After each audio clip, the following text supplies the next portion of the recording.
Welcome, everybody. It's April the 10th, 2026. Hello, Danny. Welcome. Hey, Jason. Hey, everybody. I appreciate you joining me tonight. I thought it'd be a fun time for you to join me. Hey, I look like a real podcaster, man. I've got headphones tonight. I've got the real mic. It's real. It's not fake. Well, I appreciate it. You sound better and you look better, and that's a good-looking hat. I like it. So, listen, ladies and gentlemen, I appreciate everybody being here. I really do. If you're tuning in from wherever in the world, like and subscribe, please. Like and subscribe. I'm saying it early. Please do that. It means a lot. I need people to subscribe because it makes me feel really good. And it helps the algorithm, and it's just a good thing. Phyllis, I can't thank you enough. Your generosity is overwhelming. And I want to thank you. Dropping us a little bit of money to the podcast and helping us out, and that's very kind of you to do, and I do appreciate it. And I told you don't do any of that, but it is appreciated, and it'll go to the equipment and to the fund towards this podcast. So thank you very much. Boy, I'm glad to be here. I'm glad to be going live, and this guest tonight is it's going to be a lot of fun. It's Stuart Haskin. He's from California. Yep, he wrote that book, Get Safe. And Stuart, I'll give his bio here shortly, but I know I'm California heavy, but I'm from California, so I have a soft spot for California, and I can't help it. If people are making a difference throughout that state, it's a big state. I'm going to bring them on here, and our guest from last week, who's Gail Bleth, she immediately recommended him, and that was good enough for me. And so I wanted to bring him on here and so forth. I wanted to talk about a little bit of a heavy subject, though, before we get rolling tonight. And that is we had a trooper that got killed, Oklahoma Highway Patrol trooper, and that's him. It's Vernon Brake. And unfortunately, on Wednesday afternoon, close to noon, basically a car that had a mother and her 4-year-old daughter in the vehicle had careened across and went through those cables, which, those cables that are on interstates, and you'll see them all over the place. Generally speaking, they usually do a really good job keeping a car from coming across. And while this trooper was traveling on the interstate going the other way, that car came straight over and struck his police vehicle and killed him. And it also killed the mother and the daughter. It's one of those freak accidents. Tragic. And it's tragic. It's tragic indeed, and it's really, really sad. He was a 20-year veteran. He had a wife and 2 children, and the OHP is. I throw this in here because my son is actually in the OHP Academy right now. He has just completed week 5, and so that was a very moving moment for him. And I'm from my father was a California Highway Patrolman, so it's kind of in my blood a little bit. So. Just a very, very sad situation. I wanted to read a quick deal that was posted today in reference to the 75th Oklahoma Highway Patrol Academy. They have completed one of the most demanding phases of training, which is known as Green Week. Designed to push cadets to their physical and mental limits, Green Week tests resilience through sleep deprivation, high stress scenarios, and intense physical challenges. Cadets completed the week by rucking to the top of Mount Scott, a final test of endurance and determination that reflects the challenges they may face in the field. Afterwards, the cadets visited the location where Trooper Nikki Green paid the ultimate sacrifice to place a brick from the 75th Academy, a tradition that began years ago. Green Week is named in honor of Trooper Nikki Green, who was killed in the line of duty on December the 26th, 2003. His legacy, I remember that day, actually. His legacy is a constant reminder of the courage, sacrifice, and determination required to serve. Green Week is more than training. It is a test of of character. It reinforces the mindset that no matter the challenge, Oklahoma State troopers must be ready to respond.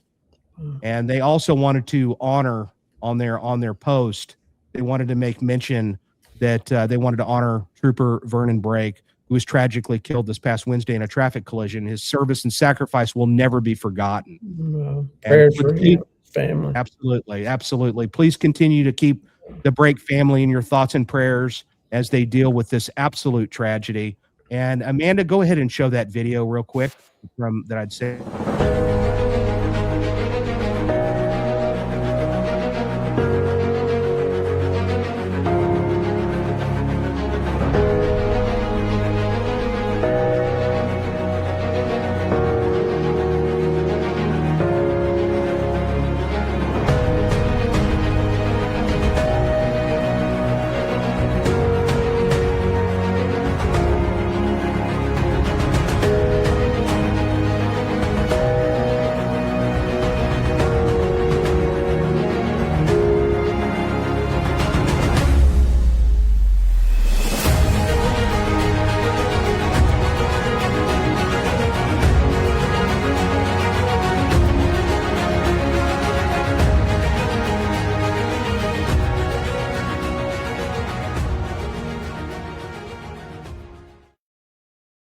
I wanted to share. Yeah, it is. And I wanted to share that with everybody because my son, I finally got to talk to him for the first time in 2 weeks.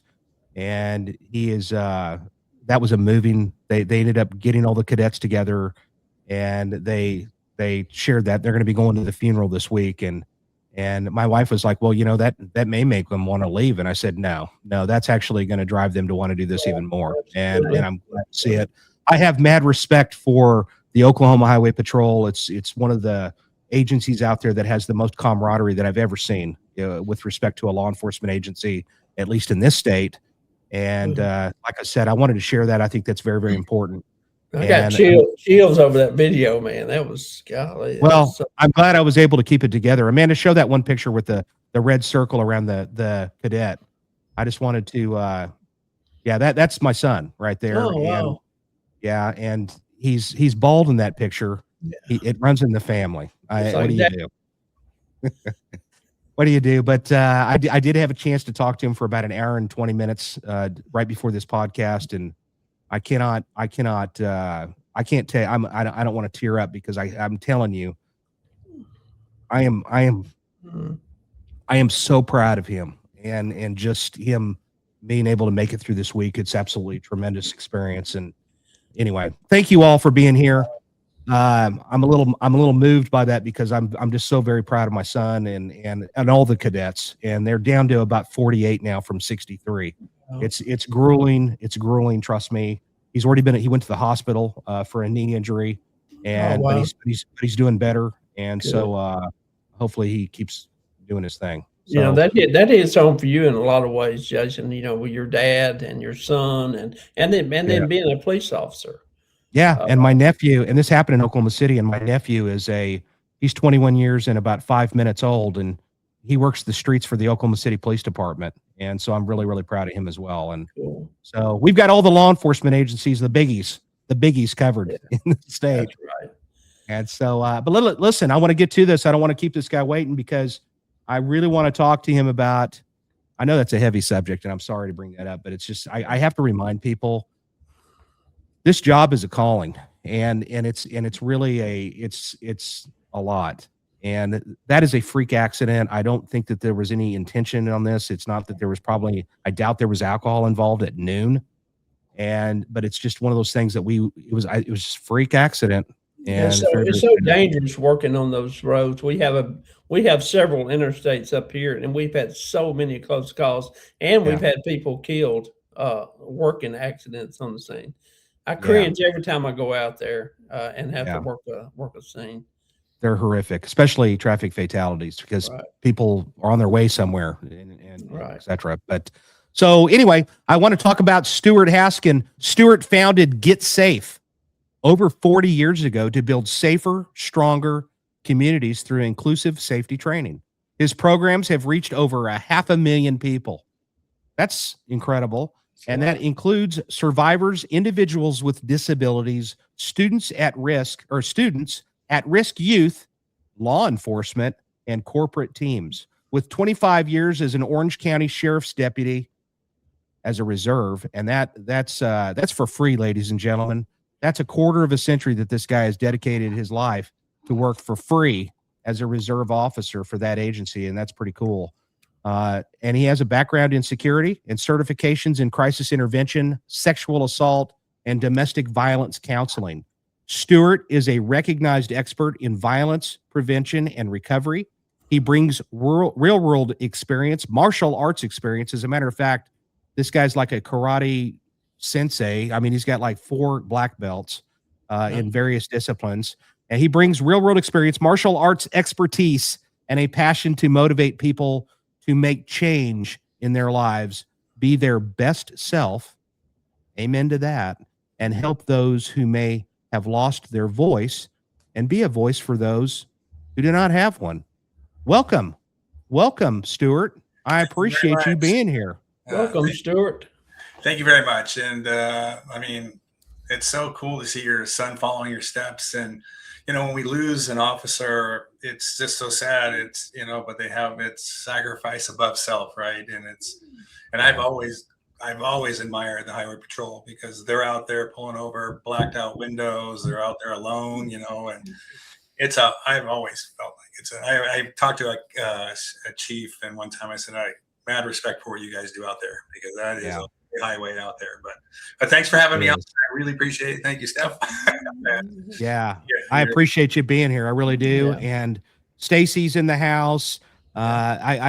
Karen, thanks for being here, Karen. She's from Georgia. We got a lot of regulars in here, and we're watched throughout the. Christy, thank you for being here. Thank you for the prayers for my son. Yeah, he needs them. And Phyllis, of course.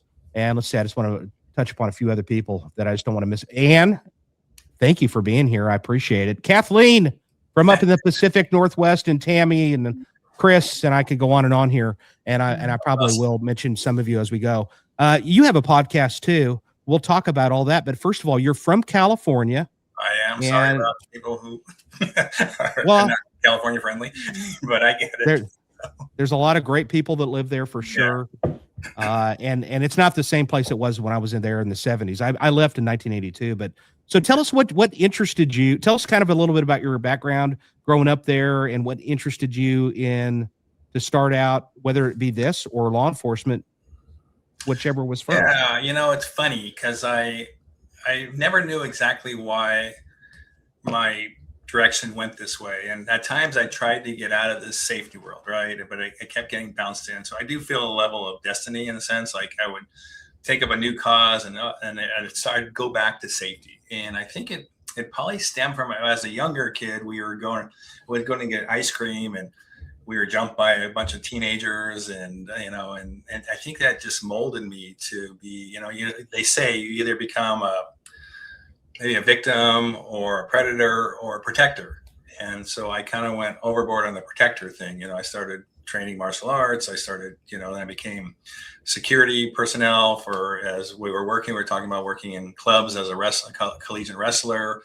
And just every aspect of my life has been about trying to help people, who can't protect themselves, and give them tools to, and trying to be advocate for them. And so it just started there. And then the de-escalation came from working at a young age in clubs and security work, whether it's big arenas or executive protection, because we have a saying at Get Safe: communication plus connection equals safety, right? So when you communicate with someone, whether it's a negative or positive, you know what connection you have, and then you can go from there to evaluate it. Like, in law enforcement, right? You walk up to someone and how you start off, and those are the classes we teach, and I also can bring a civilian part to what I'm doing.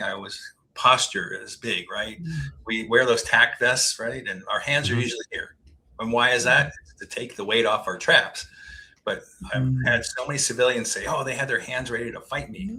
I go, no, it's almost an orthopedic vest. It takes our hips and everything. And so be able to communicate that to law enforcement, to say, hey, you know, you've been in law enforcement your whole life, but this is what the civilian sees. They see a gun on you, they see a baton, they see pepper spray, they see a taser. Those are things that are intimidating to a lot of people, and it affects your communication. So I don't know, I just kept evolving into this, and then I created Get Safe and started off with kids safety training, because, you know, at the time when I was really heavily teaching, one out of 3 girls and 1 out of 4 boys before they're 18 will be a survivor of molestation.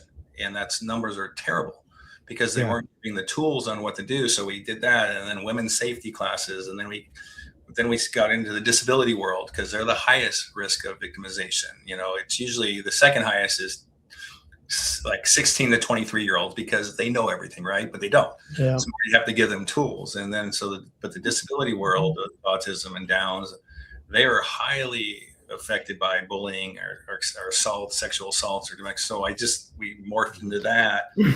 And then, you know, I was teaching, because I did a lot of, you know, obviously martial arts. So I was teaching a lot of officer defensive tactics. And I go, well, if I'm going to teach this, I should know how it feels to be out there wearing the gear, the extra 25 pounds. Now it's probably 30 pounds with the vest and everything and all the extra stuff. And also I wanted to give back. And that's how I just got into the reserves. As you know, I'm ranked as a lieutenant within the reserve department. And I don't know, my wife keeps telling me, you got to stop, you know, it's free. I go, I like the team. I like what we do. I like being a part of that healthy aspect. So yeah, I don't know. I think that childhood thing just morphed me into more of a protector in every aspect of my. Was there something specifically that got you to want to be or to do safety?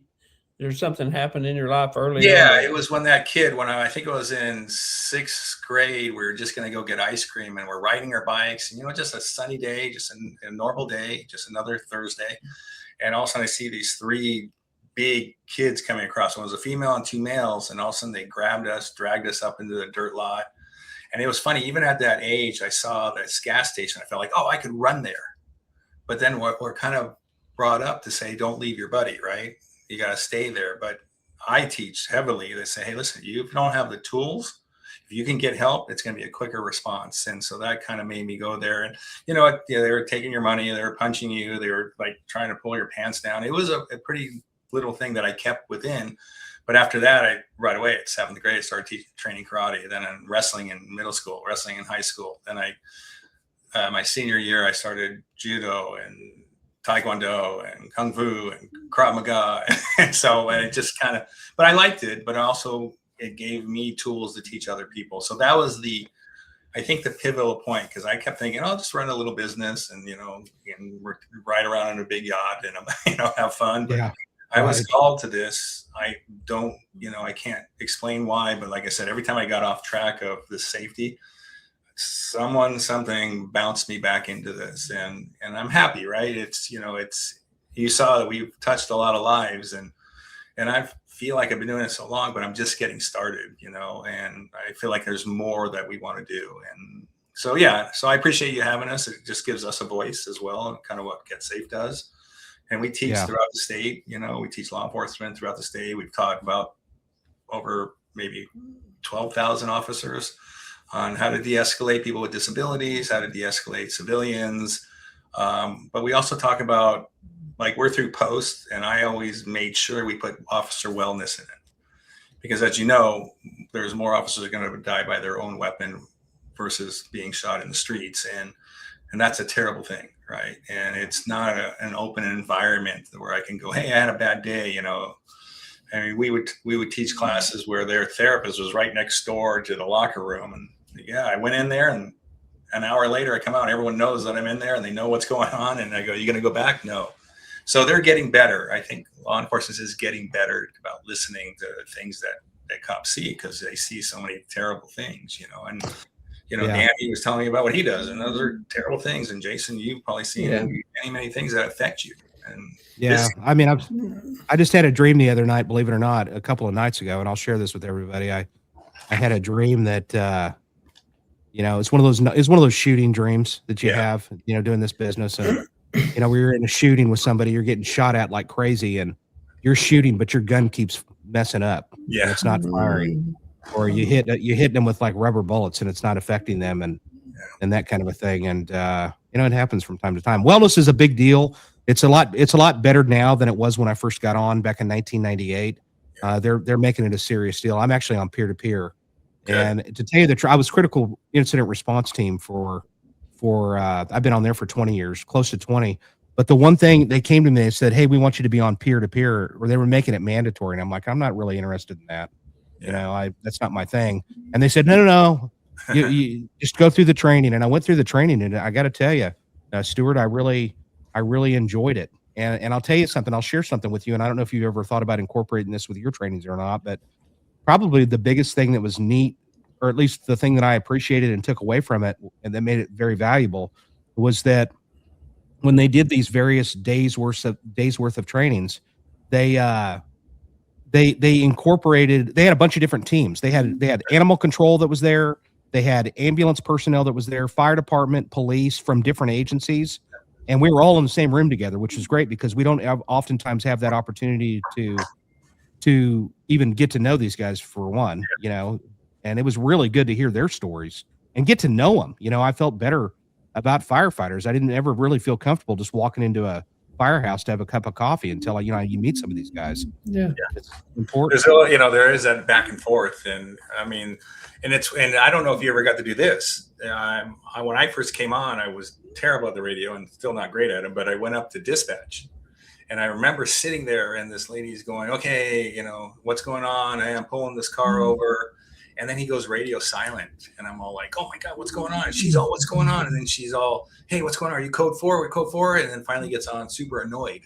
Like, "Yeah, I'm on code 4, but they don't realize the impact, that they don't see what's happening. And they're sitting on the edge of their seat. Do I need to send backup? What's going on there? And it was such an eye-opening, mad respect for what dispatch does as well. That, it's something that you should sit and see what these men and women go through when they're dispatching out calls and their worry for the officer that they're sending out. So, but yeah, I think it's us getting to know everyone helps that, there's animosity and fun back and forth with fire and, what we do and what they do. So. One of the classes that I do that I'm a part of is called Prevention Through Understanding. And that can go along with everything that you're doing, actually, because suicide is preventable. A lot of everything that we look at with safety is preventable. And now when I thought about coming on tonight, I thought about that. I thought about prevention through understanding and education. That's what it's about. We got to educate. Did you start? I mean, is it you think it's important teaching young children early about understanding? I'm all about early invention. It's funny. I'm going to bring it up and not sound like a pitch, but we created 15 years ago, I had some puppets that we used to desensitize the training to kids, right? Talk about, hey, your private areas, different things, make it fun. So we're in the middle of a puppet series called Safety Superstars that we're doing because it connects to kids, and people call it a safety skill, but it's more a life skill we talk about because it gives them tools as they go. Because as you know, we talk about bully prevention, we talk about drowning, we talk about handgun safety. I just had a gentleman yesterday, a kid, 16, and he's on the spectrum and wanted to know about firearm safety. And I go, "Hey, what if you see a green or a pink or yellow gun, do you pick it up?" Because nowadays we know that those are live weapons, and we've always taught that you teach any weapon. So giving them those tools, I think we can help. We have a crosswalk safety. I mean, I'm sure you have seen so many issues with crosswalk kids walking across because they have the right of way, but not. They don't really do it, right? They don't really have the right of way because that car is bigger and scarier. And even if that first car stops, we've had them where that second or third car rammed them and pushed the other car into the crosswalk, and we've had a fatality. Yeah. So yeah, early intervention, I love. I just, the sooner I can get in front of the individuals, that's why we created the puppet series. It's something that's important. And, and then we also work with, disability. I have to say this or Caitlin's going to kill me. We entered a disability film challenge, and we have two films that we entered. Stronger Than Words, that's regarding bullying with the individual with Down syndrome. And they're 3 to 4 times more likely to be bullied in the school systems. And so we did a 5-minute video on how a father and a son can talk and communicate. Because, you know, when you hear that your child, and I don't know if that's ever happened to you, Jason, with your child being bullied or something, you want to go out there, or, you know, and take control. Yeah. And I'm going to go to that parent's house. But the first start of getting back their power and control is to help them be a part of what's going on. How do you want to address this? And of course, we do our parental thing also on the side, but what do you want to do that you're being picked on at school? Can we address this? Can we do this? And that's part of what this video series. And then the other one is the last time we talked, and it was created by Brad, who's our military and law enforcement instructor. He's former military. It's about veteran suicide.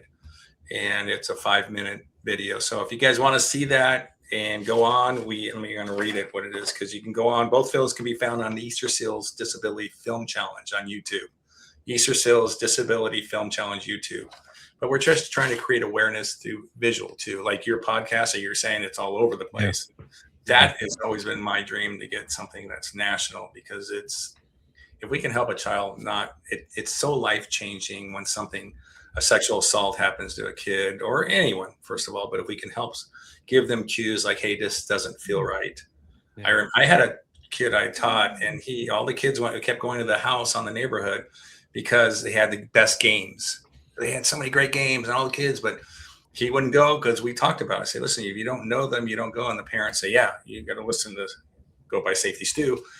And it turned out they were hooked that guy up like 2 weeks later, because he was molesting the kids. And that's why he had all the latest games, brought them in, he was recruiting them all. And so those are the things that we can give some tools. But yes. Well, let me ask you this. I'm just curious, because you talk about, I see how that is vitally important to be able to talk and educate these kids.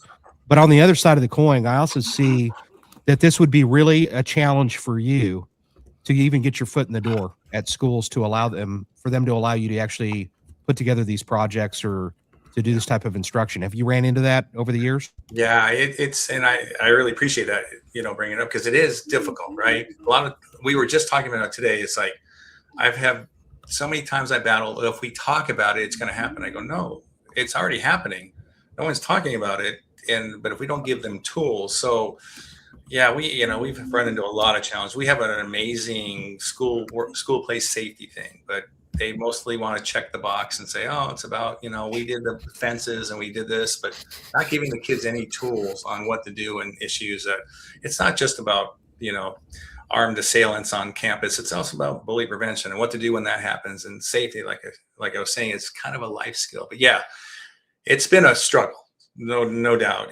But you find advocates where you didn't think there was anyone there, and it makes you like re-believe in what you're doing, because you get there and you keep pushing. But yeah, it's a tough road, but we keep doing it. And like you said, we've been successful in a lot of school districts. Find the right person. Just takes one person in the district to keep pushing for you, or different agencies or companies. We do workplace safety as well. So. Well, that's the good that you bring that up, because in the age that we're living in right now with active shooters, who would have thought that this kind of stuff would be going on?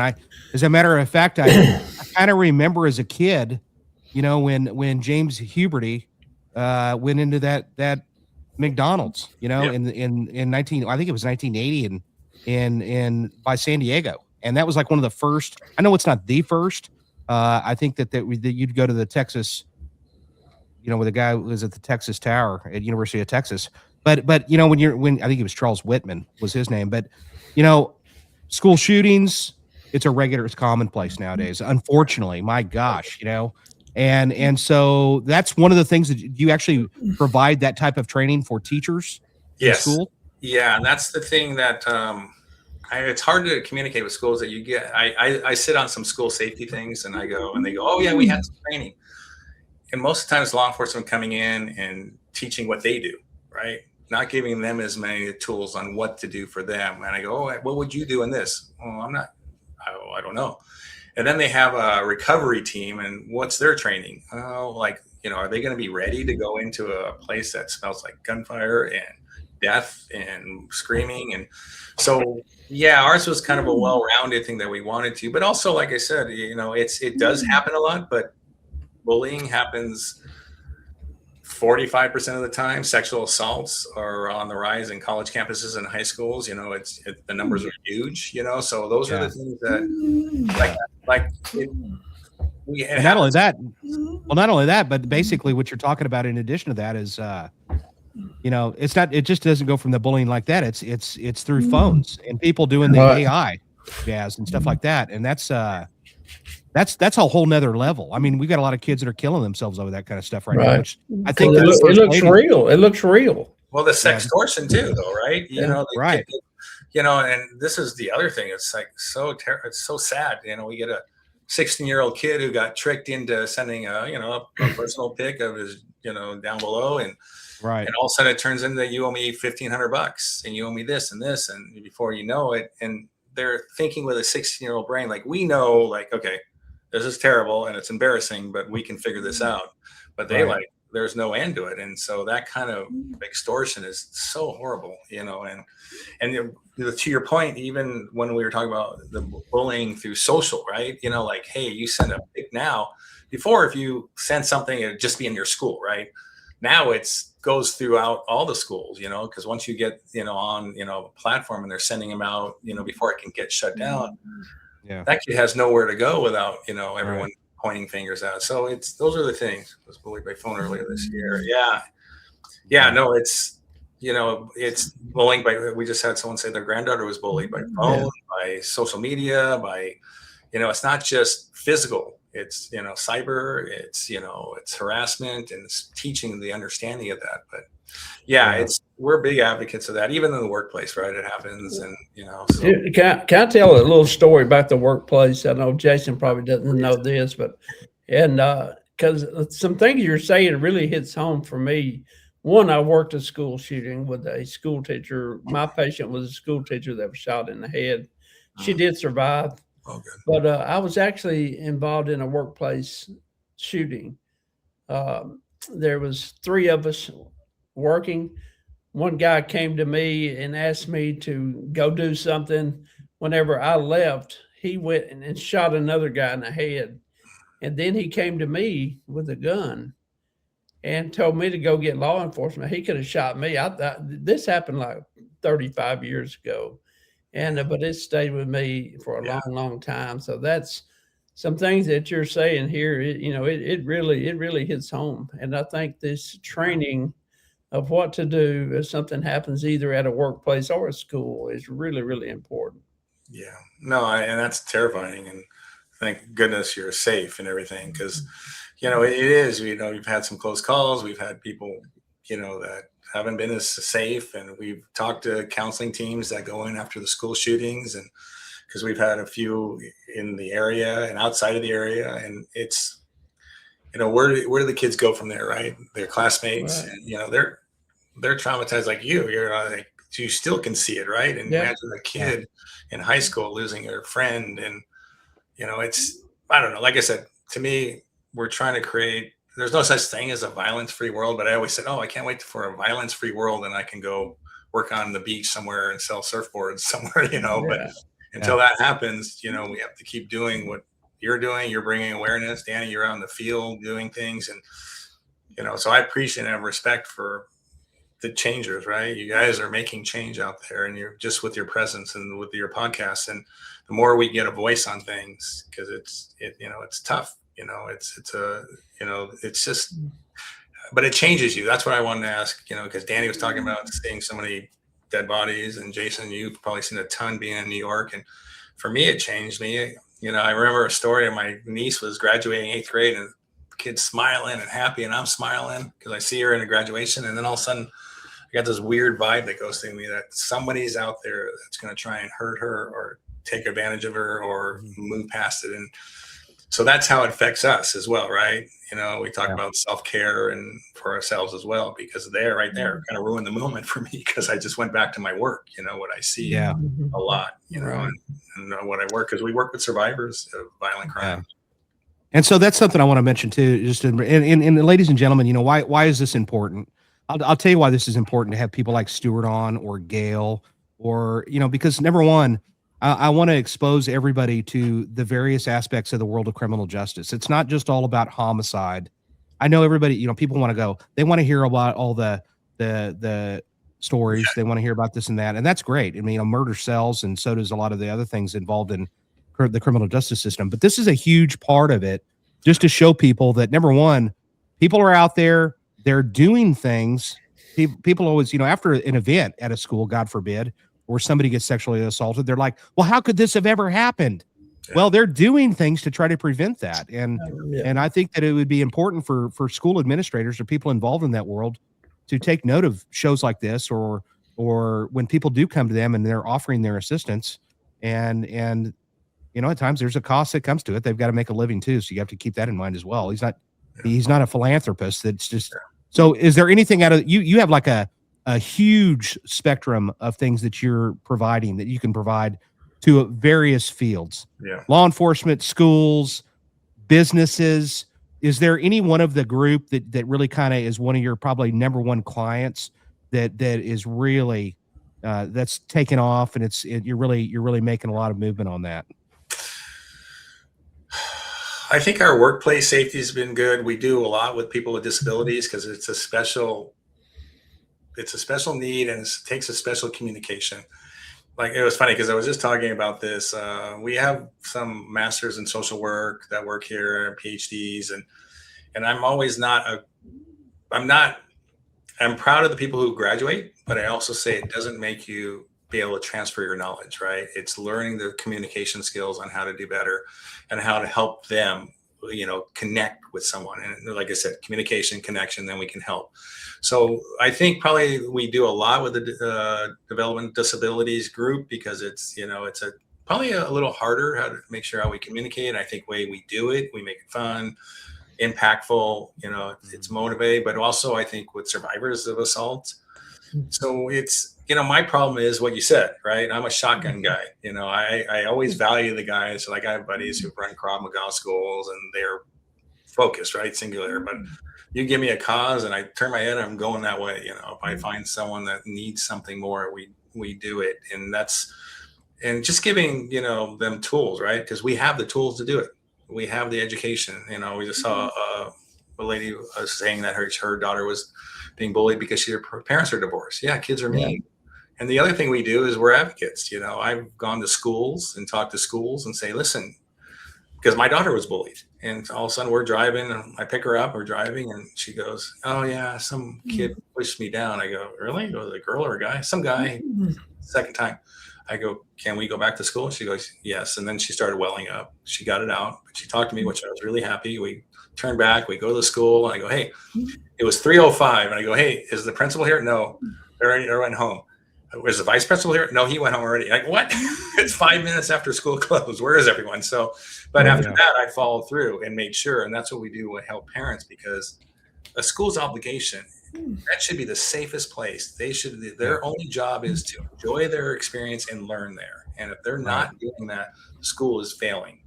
And so that's the other thing we help, because parents get overwhelmed because you get a lot of red tape. But there's a Safe School Act, man. You need to make sure that your kid is safe, and that's their job. So, yeah. How do you, I don't know, this is stuck in my head when he said it a while ago about Down syndrome. How do you do that? Do you go to the school? Do you meet with the student and the families, the parents?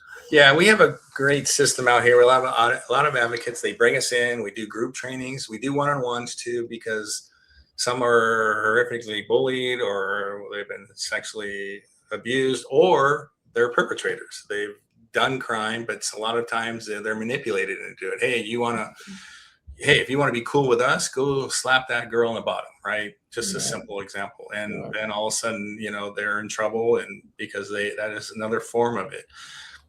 So we do all levels. Yeah, we just go there. I think, I've been doing it, as Jason mentioned, for 400 years. So we know kind of how to connect and make it fun, make it repetitive, and then keep going. And, it is a need out there. And like Jason says, it's figuring out funding, because, I didn't pick a field.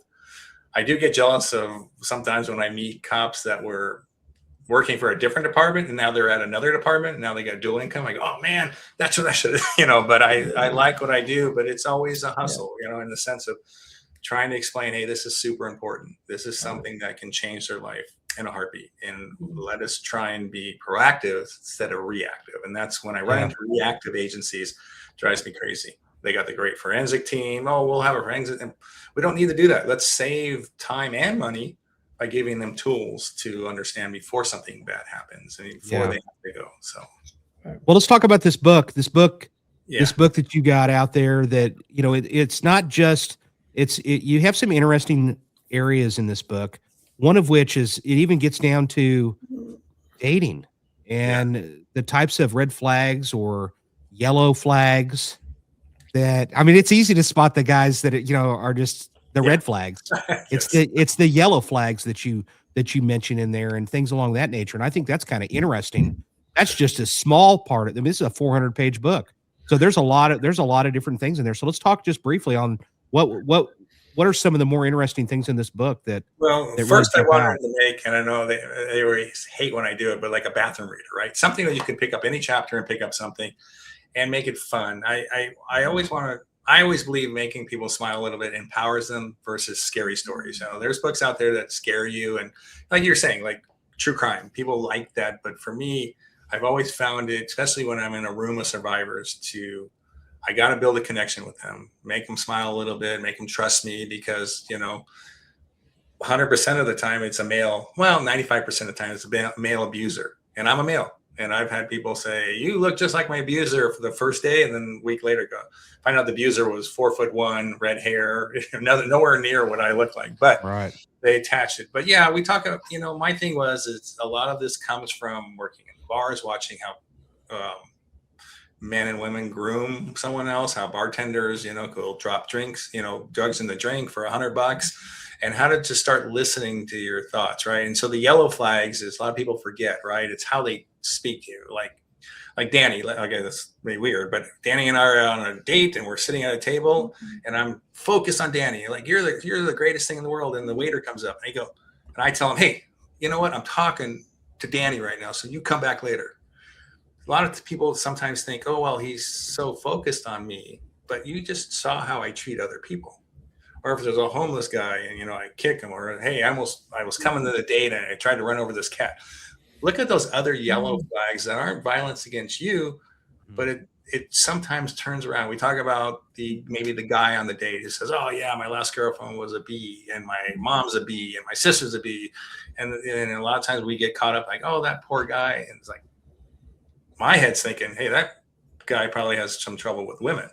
If everyone in his world is out to get him, something's weird. And a lot of times that attention eventually goes back to you, right? And you become the B in the relationship. So it's just being eyes wide open. We always talk about eating in a public place, making sure you have someone who knows you're out.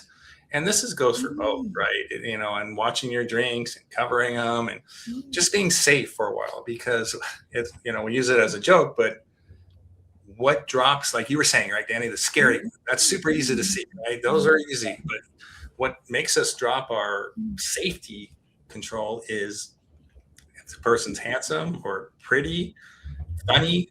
You all heard someone already. Oh yeah, okay, I'm solely into this, but then you forget this. Watching so those are the things that we just say. Hey, have fun. What you want to do, your choice, your body, but make sure it's on your terms. I mean, they can drop medicine or roofie or whatever in somebody's drink like a magic trick and do it so quick that it's like the hand is quicker than the eye, and I'm sure that's what you teach them. But watching that, and like I said, but once that person's super charming, you start lowering your guard a little bit, right? Like, oh, this person, we call it hotness. What's the one thing that gets in the way of you? And it's hotness. And we talk about trust, right? What's the most valuable gift you can give someone? And it's usually money or the naked dance. I go, no, you're not giving any of that until you trust, right? So let's dole it out a little slower. You don't have to trust right away. Just kind of, keep a little distance and a little awareness. And that's that's what I wanted the book to be. I always set to where I can see the exit and put my back, where I can see people coming in. That's just what I've always done. And you're comfortable doing it, right? That's what I'm always positioning, watching, because I want to see who comes in, but I'm not like, oh my God, what's going on? Yeah. You know, I feel comfortable doing that. And that's, you know, it is a cop and it's a first responder kind of thing that we do that. And, but now my kids know it, you know, all right, dad has to see here, but I go, I give it to my 13-year-old son or my 14-year-old daughter. I go, hey, you're watching the door now. You tell me what's going on. Yeah. So they get used to it. So that's what I'm a big believer in, teachable moments. Like we come out of Costco and I go, okay, what'd you see to your left? And my son's a little better. He'll go, oh, I saw a man sitting there with a backpack and it looks like he was sleeping there. And I go, okay, good. You know, what's over there? And I'll ask, what color was that car coming towards us? And my daughter would answer it, you know, and it's building their situational awareness, right? That's what I'm trying to do, seeing things. And think about this. Think about this now. You know, years ago, you'd see some dude come into a store wearing a hoodie when it's 85, 90 degrees and wearing a mask, a surgical mask. You're like, this place is about ready to get robbed. And now you see it all the time. With and masks, so, I know. Because and gloves. COVID, or gloves too. And you're like, but now you don't even think twice about it half the time because you're like, all right, it's somebody COVID conscious. I literally just saw someone with a mask and a hoodie and I go, oh my God. And I told my kids, I go, back in the day, this would never happen, or this is like, hey, we're keeping our eye on them. But now it's like, it's normal, not for us. I think in our world, we still, I mean, it's, you know, we look at, it's not profiling. It's a profiling for violent behavior is what we're profiling. We're watching and see. And that's what we teach a lot is violent indicators, you know, how you're clenching your fist or how that person reacts or to you, how they look at you.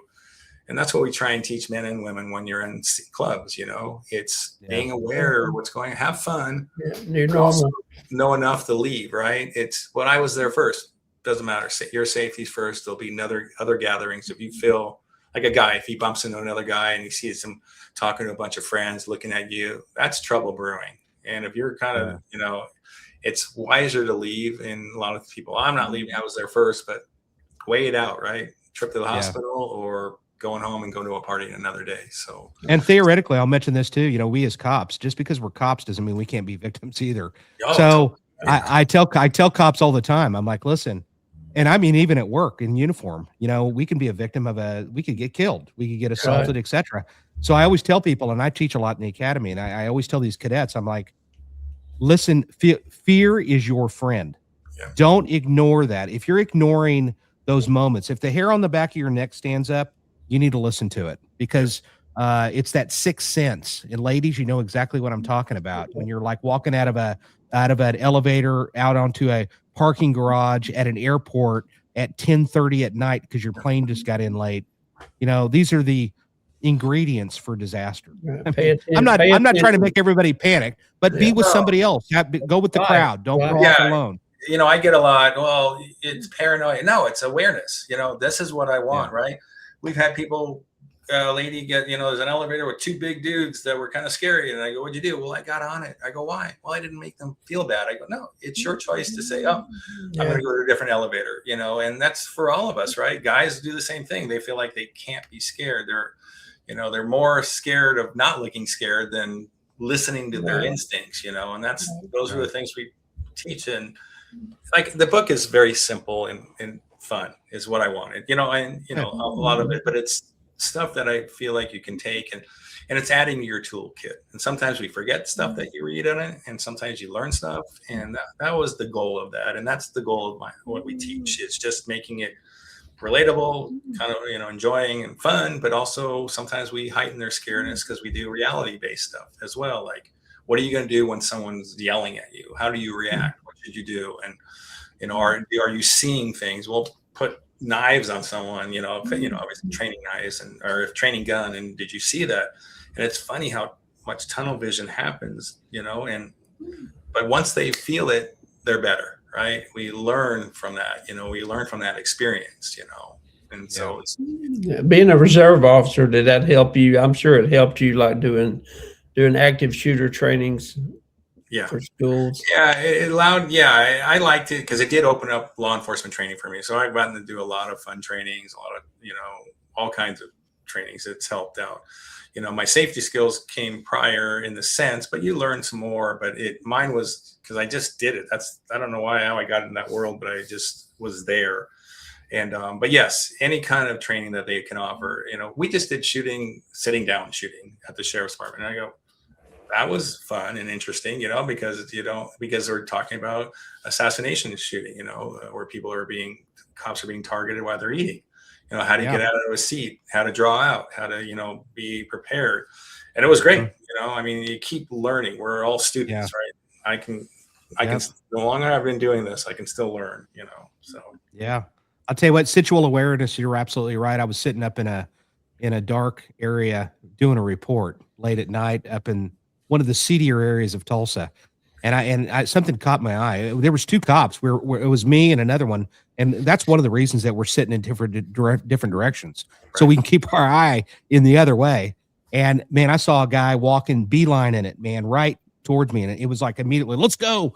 And he was like putting it in. I don't know what was going on with this cat, what his problem was, but we addressed it in a different way than to be victims. And that's something we got to be careful of. And it's not just cops, it's everybody. We just need to be more aware. I saw somebody mention something earlier about, changing their group of friends. Yeah. You know what? If you hang around with, finding groups of friends, if your child is kind of I was bullied when I came from California to Oklahoma. Believe it or not, I thought, well, I didn't even think there was any other states other than California. I was completely mystified. And then when I ended up in Oklahoma, I thought there was going to be people on horseback, and it was terrible. I hated it here. And it was Indians.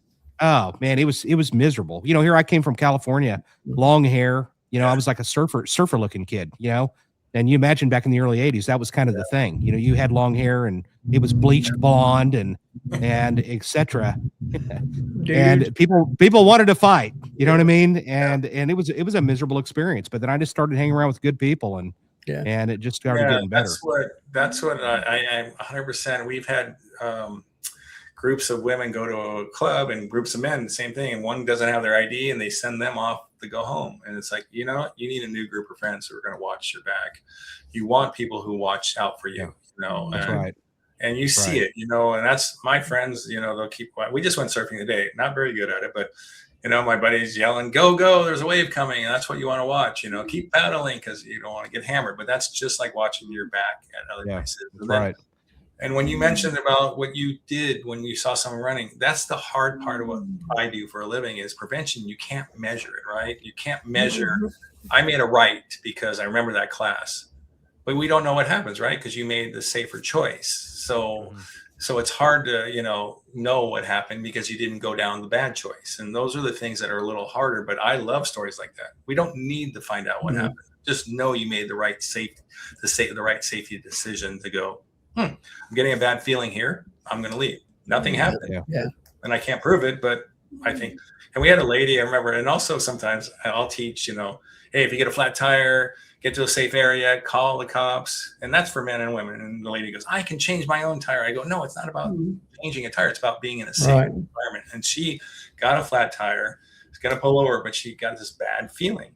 Someone was following, and she remembered my voice and saying, hey, just get somewhere safe. And as soon as she pulled into a well-lit gas station, this person just gassed it and got out of there. And don't know what would have happened, but she said, I don't know if it was bad, but I know I felt better that I didn't do that. So it's if you think about Kenneth Bianchi and Angelo Bono, the Hillside Stranglers from Los Angeles, who killed 10 females, 2 of which were children, from 1977 to I think it was 77 to 78. And in 4 months. And the reason why they were stopping cars as if they were cops. So you have to be cognizant of things like that. Stuart, I don't know how old you are, but I was living in LA when that happened. And there was a palpable fear in Southern California when that was going on. And so you got to be, even if a cop wants to meet you and they say that they're a police officer and they want to meet you, there's nothing, we will be happy to meet you in a public spot. I mean, we're not going to take offense to that. If the cop did, then there's something wrong. Yeah, especially not buying something off a marketplace when you have to meet, or because you don't know who's coming. We've had people here just recently. You got shot at I think it's a marketplace or a real estate, looking at a house or something like that. It was a robbery, but and we tell people, call 911. If you're not sure, call their boss. Go, hey, do you have a patrol car here? They're pulling me over. Yes, we do. I'm getting a bad vibe. And they'll, ask for someone to be sent out. That's their right. And you're right. People tend to see when they see police, they'll open their door to their house. They'll do this, and that's it. How easy the three of us can go shopping right now and pick up dark uniform, a little badge that looks real, a little holster, and be real. And for the untrained eye, or even just behavior wise, we know that something's off with this guy or this, whatever it is. And so it's, I've been around, I can't remember the Strangler guy who was, he was going around and breaking into homes, and everyone started buying locks and safety training. And then, the Night Stalker. That was one of them. Night Stalker. Yeah. And I was teaching back then. And all of a sudden, 2 months later, after he was gone, everyone's like, oh no, I'm okay. I'm safe. So I'm an advocate of having, I like the security screen doors, because a lot of times we open our door and people rush in, and, having that little layer helps out, those, heavy duty ones. I don't know. I like, well, I'll tell you what, if somebody knocks on my door in the daytime, I'm usually going to grab my gun. Yeah. I mean, in the middle of the day, especially during the week, that's if I'm not expecting somebody. Right. My father-in-law was like, were you expecting somebody else? And I'm like, you come into my house in the middle of the daytime, that's prime burglary time, buddy. All you got to do is let me know. So I have cameras now, and I oftentimes I will look before and so forth. I got to tell you a quick story that just popped in my head real quick. I just to digress just for a second. I'm not going to your house during the day. No, listen to me. I was just to kind of entertain the audience just real quick. I was working a wire, and the shift that I was wiretap, and the shift that I was working, it happened to be, I was working crime scene, I think, but I was wearing street clothes, just to listen to people's phone calls, for bad stuff. And so I was running late, go figure.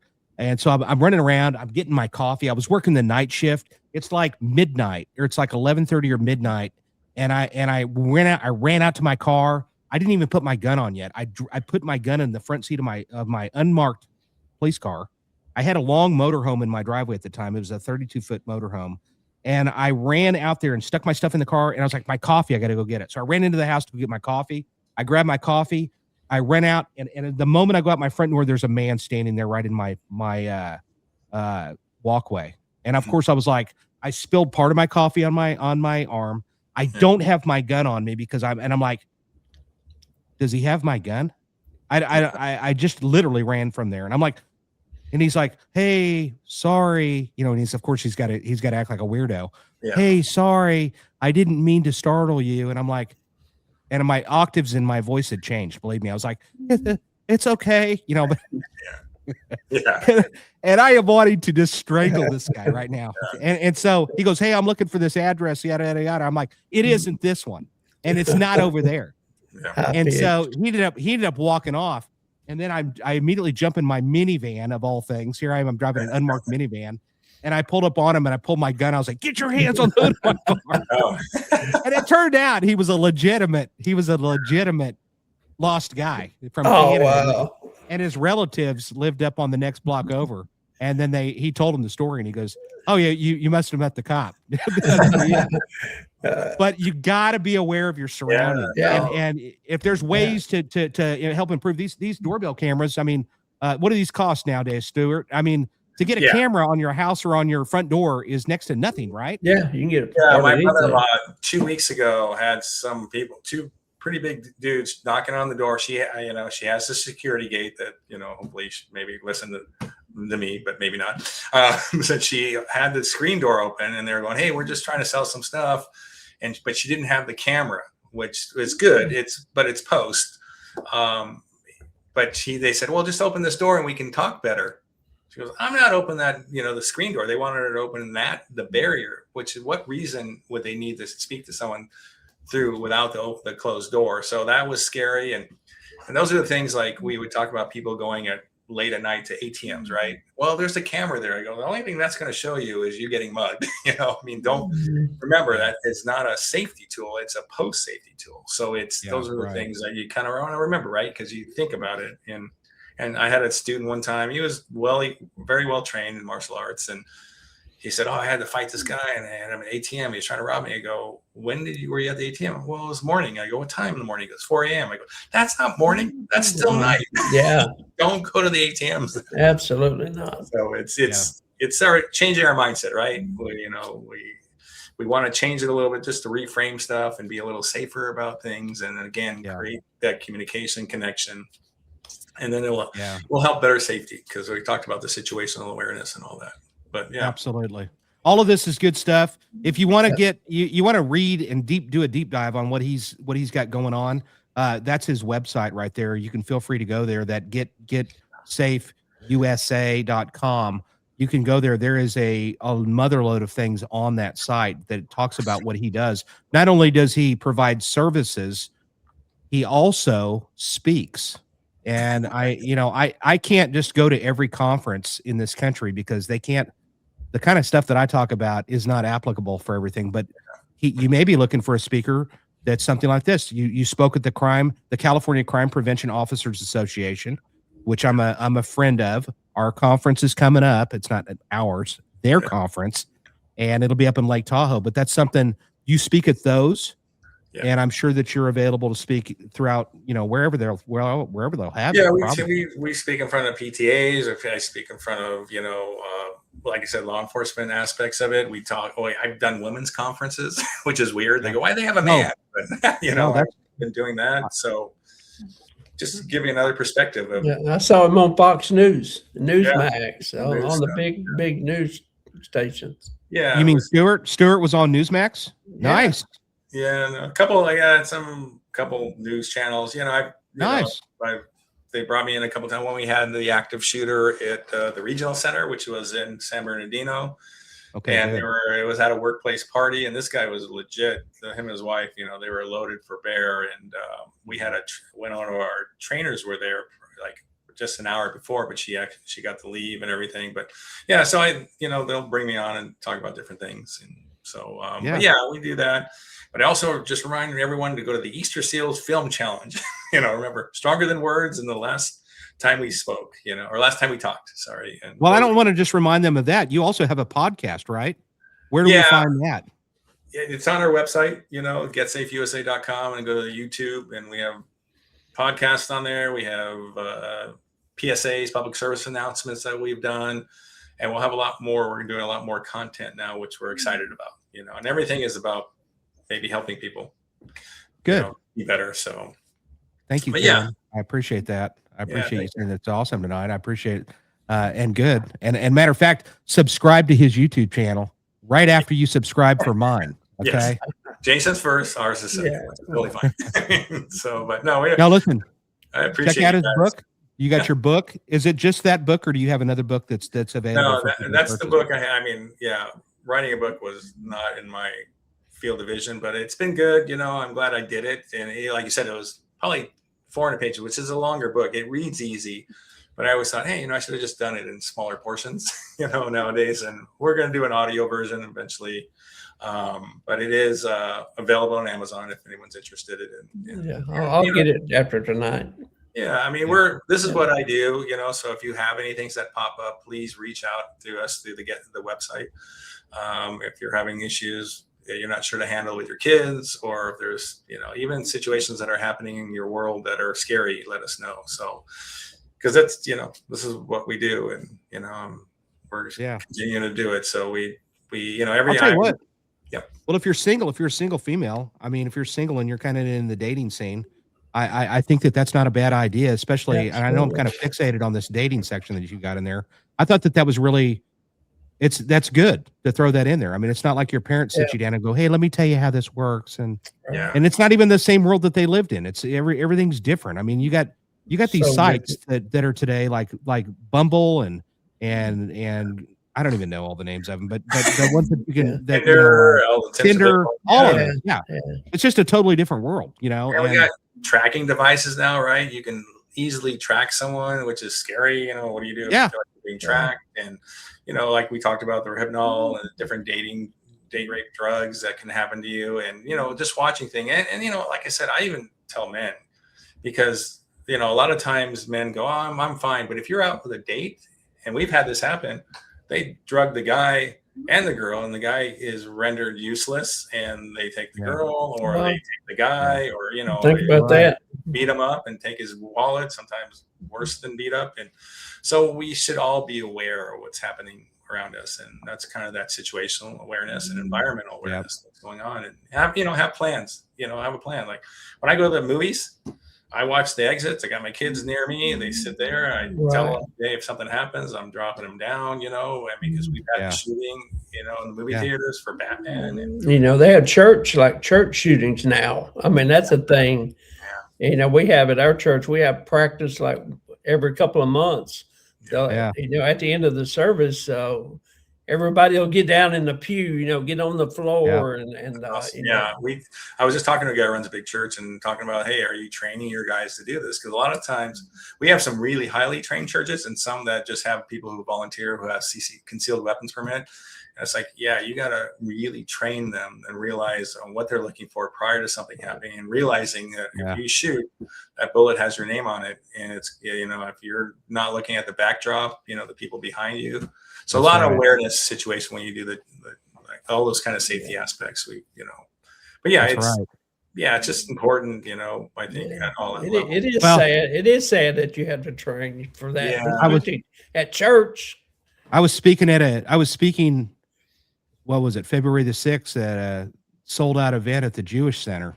Don't think that it didn't cross my mind that, you talk about a target, rich environment and a lot of cops that work these part-time jobs at like churches and stuff. It's like, man, that is it's just a scary time. Schools, et cetera. But I could go on and on with the list. I want to thank everybody for being here. Is there anything else that you want to share, Stuart? I appreciate it. Yeah, you guys are awesome. I appreciate it. You're a great host, and Danny, you're amazing. And thank you for having us, or having me. Awesome. Well, listen, you're a friend of this podcast now, and you're somebody that at least is a resource for me. I like having a Rolodex of people like yourself you're an expert, and having experts in these different areas is it's crucial. Knowledge is power. And when you have people like yourself, it's good information. It is, Joanne. It's great info and reminders, and it's stuff that you need to think about because, you don't always get a second chance. So you need to get loud.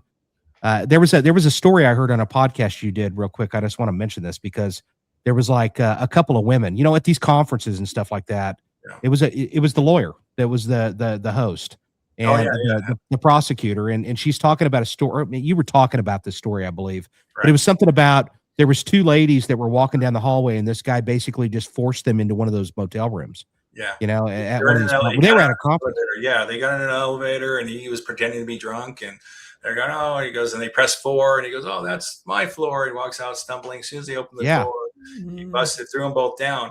And this is where, what we talked about earlier about leaving your buddy, and they said, he threw one on the ground, and he was going to start assaulting another one. Said, if you get up, I'm going to kill you. Well, as soon as he turned his back, she got out, ran, screamed, and then everyone's coming, and they got help. And that's, if she didn't do anything, and which is still scary. We're not trying to second guess what you would do there, but if you can do something like that, it made the big difference. And it's just being aware, of everything, right? People pretend, and and like I said, I'm here. Your viewers. You're a friend of Get Safe as well. If there's something going on, you can reach out. My email is stuart@getsafeusa.com. This is what I do. My phone's always on. Yeah, it's stuart@getsafeusa.com. If you have any more questions about things, please feel free to reach out. And that is on his website, by the way. And you can find all of that if you just type in his name, and you can throw that in there. And Stuart Haskin, and it should Get Safe, and it should get you to where you need to be. Ladies and gentlemen, I want to thank you all for joining us this Friday night, April the 10th, episode number 91. And I'm really 91. I'm proud of that. Yeah. Well, it's been a grind, man, but I love it. Every one of my episodes, they're all, tonight, ladies and gentlemen, you didn't see it, but I have nerves of steel. I was really stressing it, man. I was having some issues with my headphones. I'm curious, for those of you that are still in here, and hopefully you all are, drop a note. How was my audio? Because my audio I'm working off of a better a Roadcaster over here that helps with the audio. So hopefully we're not having audio issues. It better be crystal clear because It is. I got a screaming deal off of Marketplace. You know, hey, I thought I was going to get robbed on another. Yeah, it was so good of a deal. They probably were scared of me. That's how I stole that thing. Believe me. That's where I bought mine at this week. I got mine off of Marketplace. I just looked at it. Some tool says on Marketplace. I'm always like, okay, I got to make sure I'm in the right place and safe and everything. The hair on the back of my neck was standing up probably about a month ago on one of my little transactions, but I made it out of there. So it was fun, but it reminded me I probably should take my gun with me when I go do these little things. Oh, always. It's always. Yeah. So, good. Thank you, Joanne, for telling me that my audio was clear. I love it. JP, it better sound clear because it's a lot of money in this. Ladies and gentlemen, I want to thank you for being here. Remember to like and subscribe. I also want to throw out a reminder for my friends at the North Carolina Homicide Investigator Association. I'm going to be speaking there in a couple of weeks. Nice. But before I go there, so if you're a homicide crime scene, I just noticed that they'd put out a deal. They're asking for people to sign up. If you're out in the area, we're going to be in Cherokee, North Carolina, in the heart of the Great Smoky Mountains. I'm looking forward to it. I'll be in Louisiana coming up this week. I'll be in Cajun country, and I'm loving it. Yeah, I'm going to be treated like a king, actually. The more I've read about what I'm going to be doing, I'm going to be judging like a barbecue contest. I'm going to be doing all kinds of stuff. It's going to be a lot of fun. So I'm not going to be. Yeah, well, I talked to Doug Satchery last night, and I said, "Where are you going to be at?" Yeah. And you know, from Tony Satchery Spice, you've probably got it in your cabinet, Stuart. And I know that Danny does, and he's actually in Florida. And I said, "Well, okay, that's too bad." So, but that's okay. That's okay. I'm going to see him. We both travel a ton. I'm going to be in California, in San Diego, September, for another conference. I'll be in San Diego. I'm going to make a return to LA. I'm going to stay in LA for a little bit. I'm just telling people this because I do speak. If you're looking for a speaker, 2026 is not looking good. Yeah, I'm booked, man. I can't do it. I have to actually go to work occasionally. Okay. And I will tell you, how dare they? I know. I'll tell you something else that was kind of cool. I just mentioned this real quick. That one other little fun fact. So I was speaking in Wichita, and of course I checked out a couple of spots where BTK had done his murders and stuff, because that's what homicide detectives do that are a student of murder. But I was asking about Holcomb, Kansas, and I was like, "Hey, anybody here from Holcomb?" Which is where Truman Capote's In Cold Blood took place, where the Clutter family was tragically killed in 1959. Wow. And I had a table of 4 people that raised their hands. And I said, "Oh my gosh, really?" I said, "Have you been in that house? Because that house looks exactly the same." And they're like, "Yeah." Really? And I'm like, "Oh, I need to take a visit to Holcomb, and I need to pay a visit there." I know. I wouldn't mind going there. And so there may be something like that in the future. Let's just put it that way. I'm working on it. Anyway, ladies and gentlemen, do what? Do what, Stuart? Barbecue. When you go to the barbecue stuff, I want to do that. Well, I'll tell you what, I there's places that, believe me, I want to go and I want to visit. Ladies and gentlemen, I can't thank you enough for being here. Like I said, it's been awesome having you here tonight. It is, it's not a show without you. Phyllis, man, you came through tonight. Ladies and gentlemen, I mean, if I've kind of thought about doing a little subscription thing on here. I don't know what you guys think about it. You'd still get the free version of me. The free version of me is great. I would take my luminol, Steph. You know it. I would definitely take some luminol. And but the free version, you're going to get everything. But I've thought about maybe doing something to where the people that maybe pay just a little bit, that they could get a lot of extra content, maybe some stuff where they could get a little bit more access. And I don't know what I'm going to do. I need to put up stuff about merch, etc. But until next week, and I don't know that we're going to have a live episode the next 2 weeks. Honestly, I'm going to be. Oh, you have no idea what I'm going to be doing. I'm going to be driving across this country. I'm going to be getting on a plane the next day. It's going to be nuts. I'm going to be spending some time with Danny. We're going to be in the Great Smoky Mountains. We're going to be in the bear country of Gatlinburg area for sure. And so if you're out there walking around Pigeon Forge, Gatlinburg, those areas up in the Great Smoky Mountains, keep an eye out. You might get a sighting of myself or Danny. And but until then, and don't click off here, Stuart. Just hang on behind the curtain and we'll talk briefly. Check his website out. Check out the book. Bathroom Reader. I like it. I mean, where could you go wrong? It's good information, honestly. And I really do sincerely appreciate you being here tonight. That means a lot to us. And by the way, I'll you can share away on this thing for sure. And hopefully you get a lot of subscribers. Until next time, if I don't do a live one and I can't squeeze in a pre-record, I'm trying. I know North Carolina, they want to do a couple of them while I'm there. If I can't, then I'll throw up a couple of other episodes that we've had in the past, and that's just the way it goes. Thank you, JP. I'll be safe. And until next time, thank you all for being here. Take us out, Amanda.